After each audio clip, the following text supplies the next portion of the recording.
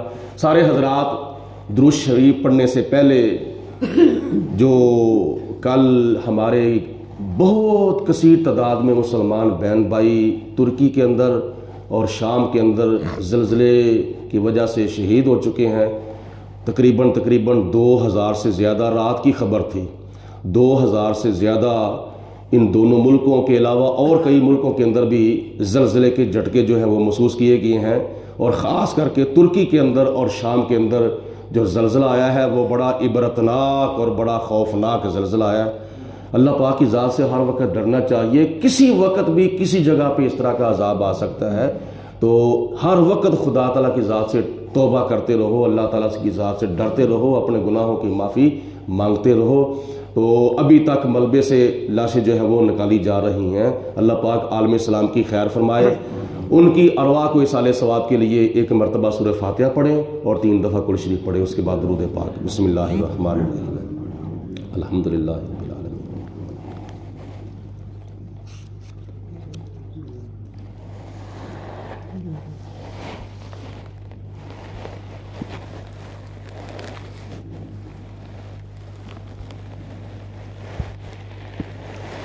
درود پاک، الصلاۃ والسلام علیک یا سیدی یا رسول اللہ وعلی آلک واصحابک یا سیدی یا حبیب اللہ، الصلاۃ والسلام علیک یا رحمۃ للعالمین وعلی آلک واصحابک یا خاتم النبیین۔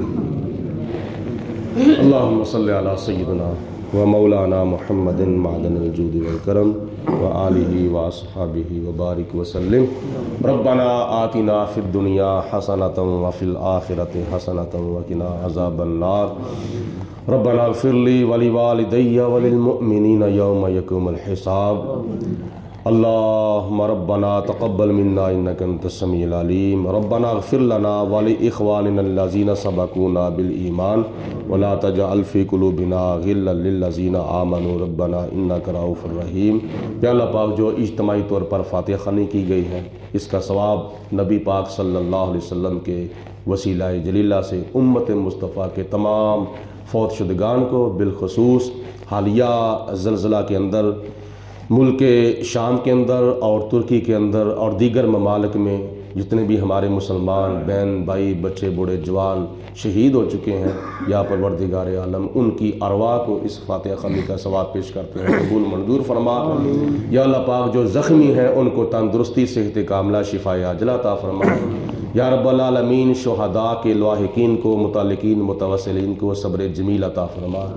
یا پروردگار عالم، عالم اسلام کی خیر فرما۔ یا اللہ پاک، عالم اسلام کا تحفظ فرما، عالم اسلام کے لیے یا اللہ پاک بہتر اسباب پیدا فرما۔ یا رب العالمین، نبی پاک صلی اللہ علیہ وسلم کے تمام غلام جو دنیا کے اندر زندہ ہیں، یا اللہ ان کے اوپر رحم و کرم فرما، جو وفات پا چکے ہیں یا اللہ پاک ان کی بخشش و مغفرت فرما، یا اللہ پاک ان کے درجات بلند فرما۔ یا رب العالمین، ساری امت مصطفیٰ پر رحم و کرم فرما، بیماروں کو شفاء کاملہ صحت عاجلہ عطا فرما، جو مقروض ہیں یا اللہ ان کو قرضے سے چھٹکارا عطا فرما۔